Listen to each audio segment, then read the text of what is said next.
Good morning, kids. How are you all? Today we have to learn EVS in Standard 5. So kids last time हमने page number 142 तक मैंने explain कर दिया था। I hope सभी बच्चों को अच्छे से समझ में आया होगा।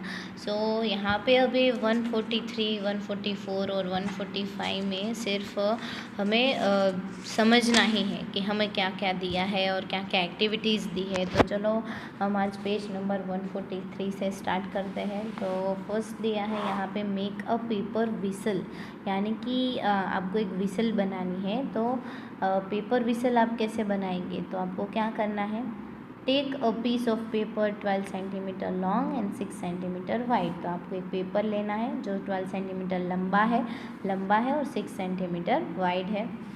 Fold the paper into half, इसमें हाफ आपको फोल्ड करना है। बाद में यहाँ से इसको ऐसे ड्रॉ करके उसे कट कर देना है, फिर से उसे वापस ऐसे फोल्ड करना है और बाद में वहाँ से आपको ऐसे सीटी मारने की ट्राई करनी है। ओके, तो आप विसल कैसे बनाओगे इसे पूरा यहाँ पे वही दिया है, तो ये रीड कर लेना। इसमें वैसा कुछ है नहीं, तो ये एक्टिविटी आप घर पे भी कर सकते हो, विसल बना के विसल बजा सकते हो। उसके बाद है ब्लो इन डिफरेंट वेज। तो अलग अलग डिफरेंट वेज पे ब्लो कैसे कर सकते हैं आप, तो देखते हैं। Make a whistles of the things given below. तो आपको कौन कौन सी चीज़ों से आप विसल बना सकते हो, तो वो थिंग्स यहाँ पे दी गई है। Write in a sequence form the loudest to the softest whistle. तो क्या करना है कि आपको ये सारी चीज़ें इकट्ठी करनी है और उसकी विसल बजानी है, सीटी मारनी है। तो सबसे लाउड किसकी सीटी बजती है, उससे कम, उससे कम, उससे कम, तो उससे आपको ऑर्डर में लिखना है। तो फर्स्ट दिया है रैपर ऑफ अ टॉफ़ी, यानी कि चॉकलेट का जो रैपर होता है उसका। तो चॉकलेट में से जो रैपर निकलता है तो उसकी सीटी कैसे बनती है। अ लीफ, यानी कि एक पत्ते की सीटी कैसे बनती है। अब बलून की सीटी कैसे बजेगी। The cup of a pen, cap of a pen, यानी कि पेन का जो ढक्कन होता है उससे सीटी कैसी बजती है। एनी अदर थिंग्स, और दूसरी चीज़ों से कैसी बजती है। तो यहाँ पे आपको उसको लाइन में करना है। तो ये एक्टिविटी है, ये भी आपको घर पे करनी है। ये वाली भी एक्टिविटी है, ये वाली भी एक्टिविटी है जो आप अपने घर पे कर सकते हो। उसके बाद है पेज नंबर 144 पे क्या दिया है हमें, चलो देखते हैं। राइट, तो can you name some things which produce melodious or a pleasing sound when we blow into them. Melodious and pleasing sound, यानी कि ऐसा साउंड जो हमें पसंद आए। ओके, क्या आप ऐसी चीज़ों के नाम दे सकते हो जिन चीज़ों में से मेलोडियस और प्लीजिंग साउंड, यानी कि इतना अच्छा और मधुर आवाज़ निकले अगर हम उसके अंदर ब्लो करें। तो आपको तो पता ही होगा कि one of them is a flute. Okay, तो फ्लूट में से तो बहुत ही अच्छी आवाज़ निकलती है। उसके बाद है आप गिटार है, नहीं सॉरी, हम उसमें ब्लू नहीं कर सकते। तो ऐसी चीज़ें का नाम लिखने हैं जिसके अंदर हमें ब्लू करना है। ओके, हमें फूकना है और उसमें से साउंड प्रोड्यूस होगा। तो मैंने यहाँ पे एक एग्जांपल लिखा है फ्लूट, यानी कि आपको तो पता ही होता है कि कृष्ण भगवान के पास बांसुरी होती है, उसे फ्लूट बोलते हैं। तो उसमें से कितनी अच्छी आवाज़ निकलती है, मधुर आवाज़ निकलती है। तो दूसरे दो नाम आपको खुद से यहाँ पे लिखने हैं। उसके बाद है डू दिस एंड डिस्कस। तो ये भी एक्टिविटी आपको करनी है और डिस्कस करना है। तो चलो मैं समझा देती हूँ कि यहाँ पे आपको क्या करना है। तो फर्स्ट दिया है have you seen someone blowing on their spectacles to wipe them clean. क्या आपने कभी देखा है स्पेक्टिकल्स, यानी कि चश्मे, यानी कि आपने किसी व्यक्ति को अपने चश्मे के ऊपर ब्लो करते हुए देखा है। How does the air from the mouth help cleaning the spectacles. तो हमारे मुंह से जो एयर आती है, हवा आती है, वो हमें कैसे हेल्प करती है क्लीनिंग द स्पेक्टिकल्स, यानी कि स्पेक्टिकल्स को क्लीन करने में कैसे हमें हेल्प करती है।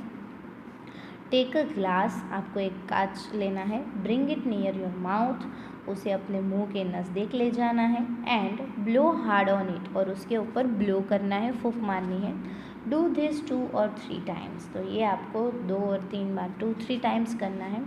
Does the glass look hazy, क्या वो ग्लास आपको हेजी दिखता है, यानी कि धुंधला सा दिखता है। येस, अगर हम उसके ऊपर ब्लो करेंगे तो कांच जो है, ग्लास जो है, वो हमें हेजी दिखता है। क्योंकि हमारे मुंह की जो एयर है जो हम ब्लो करते हैं वो कैसी होती है, वो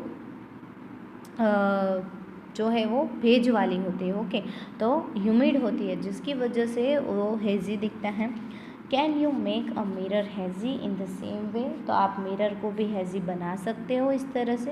यस, हमारे घर पे मिरर है तो हम उस पर ब्लो करेंगे तो वो मिरर का जो वो पार्ट है, जो जितने पार्ट में वो हवा जा रही है तो वो भी हैज़ी बनेगा। Can you tell by touching the mirror what made it hazy? तो आप मिरर को टच करके बता सकते हो कि ऐसी क्या चीज़ है जिसकी वजह से वो हैज़ी बन जाता है, धुंधला बन जाता है। Is the air you blow from the mouth dry और वेट? तो हमारे मुंह से जो हवा निकलती है वो ड्राई है या वेट है? ऑब्वियसली वेट है। ओके, थोड़ी सी गीली है, पानी वाली है, भेज वाली है, जिसकी वजह से वो सभी चीज़ों को कैसी बनाती है, हैज़ी बनाती है। Put your hand on your chest, आप अपनी चेस्ट पे अपना हाथ रखो और फील करो कि जब आप ब्रेथ इन कर रहे हो यानी कि आप सांस ले रहे हो तो क्या हो रहा है, और जब ब्रेथ आउट कर रहे हो यानी कि सांस बाहर निकाल रहे हो तो क्या हो रहा है। ओके, तो ये एक्टिविटी आपको खुद करना है। टेक अ डीप ब्रेथ, एक ज़ोर की सांस लो and ask your friend to measure your chest with a thread और मेज़रमेंट, और आपको अपने फ्रेंड को बोलना है कि आप वो आपकी चेस्ट का नाप ले लें और उसके बाद आपको ब्रेथ आउट करके यानी कि सांस बाहर निकाल के नाप लेना है और वो डिफरेंस नापना है कि क्या होता है। तो आपको पता चलेगा कि जब भी आप ब्रेथ ले रहे हो तो आपकी चेस्ट की साइज़ जो है वो बढ़ जाएगी यानी कि चेस्ट थोड़ी सी फूलेगी, और जब ब्रेथ बाहर निकाल रहे हो तो चेस्ट जो है वो थोड़ी जो फूली है वो वापस जैसी थी वैसी हो जाएगी, तो उसकी साइज़ छोटी हो जाएगी। How many breath in 1 minute? चलो अभी 1 मिनट में आप कितनी बार सांस ले सकते हो? तो आपको क्या करना है, put your fingers under your nose, आपके नाक के नीचे आपको अपनी फिंगर्स रखनी है।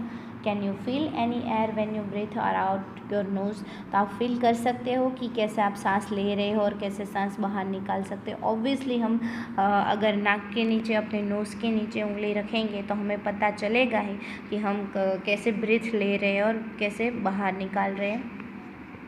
Count how many times in 1 minute do you breathe in breathe out? तो काउंट करना है 1 मिनट में कि आप कितनी टाइम सांस ले रहे हो और सांस बाहर निकाल रहे हो।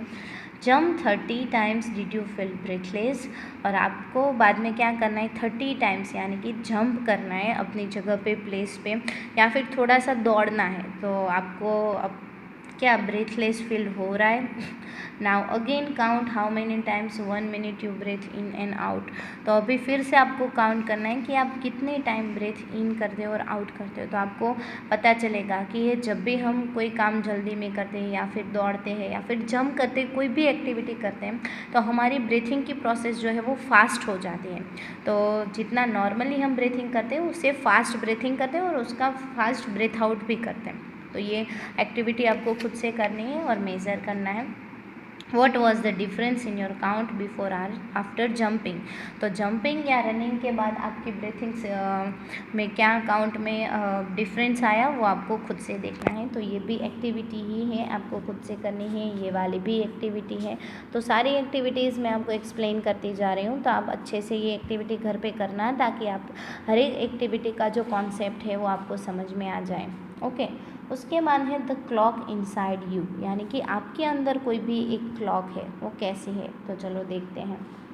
You have all heard the tick tick of the clock, सबने क्लॉक का टिक टिक तो सुना ही होगा। Have you seen a doctor using a stethoscope to listen our chest? आपने देखा होगा कि डॉक्टर जो है वो अपना स्टेथोस्कोप यूज़ करते हैं। अगर हमें सर्दी खांसी हो गई, हम डॉक्टर के पास जाते हैं तो हमारी हार्ट बीट चेक करने के लिए डॉक्टर जो है वो स्टेथोस्कोप यूज़ करते हैं। What do you think she hears? आप क्या सोचते हो वो क्या सुन रही होगी? Where is sound coming from? वो साउंड कहाँ से आता होगा? Is there a clock inside your chest keep ticking away? क्या आपकी चेस्ट के अंदर कोई क्लॉक है जो कंटिन्यूसली टिक टिक टिक करती रहती है? Do you want to listen your heart beat? आपको भी अपनी हार्ट बीट सुननी है? Take a rubber tube as long as the distance from your shoulder to your elbow, यानी कि शोल्डर से लेकर एल्बो तक की आपको रबर ट्यूब लेनी है। And at one end the tube fix a funnel, एक ट्यूब के लास्ट में आपको फनेल फिट करनी है। Place the funnel on the left side of your chest, क्योंकि हमारा हार्ट जो है वो हमारी लेफ़्ट साइड पे होता है, इसलिए हमें उसे लेफ़्ट साइड पे रखना है। Put the other end of the tube to your ear, और दूसरा पार्ट जो है आपके कान के पास रखना है। लिसन केयरफुली, अभी ध्यान से सुनो। डिड यू हियर अ धक धक साउंड, और आपको धक धक साउंड सुनाई दे रहा है? तो यस, ऑब्वियसली सुनाई देगा, क्योंकि ह्यूमन बॉडी के अंदर एक हार्ट ही ऐसा है जो हमेशा धबकता रहता है, धक धक होता रहता है, तो हमें हमारी इनसाइड क्लॉक है जिसकी आवाज़ हमें सुनाई देंगी। सो किड्स, यहाँ पे हमारा ये जो चैप्टर है, चैप्टर नंबर 15 ख़त्म हो रहा है। मैंने आज आपको इतनी एक्टिविटीज़ के बारे में बताया। ये दोनों एक्टिविटीज़ जिसमें से आपको विसल बनानी है, सिटी बनानी है और साउंड पहचानना है, और उसके बाद है ये दोनों एक्टिविटीज़ जो आपको ब्रीथिंग के दौरान, यानी कि ब्रीथ इन करके और ब्रीथ बाहर निकाल के ये करनी है, और ये स्पेक्टिकल्स के साथ, ग्लास के साथ करनी है। ओके, तो ये सारी एक्टिविटीज़ करना, तो आपको अच्छे से इसका जो मीनिंग है, एक्टिविटी क्या बताने वाली है, तो वो आपको समझ में आ जाए। आज के लिए इतना ही। Thank you.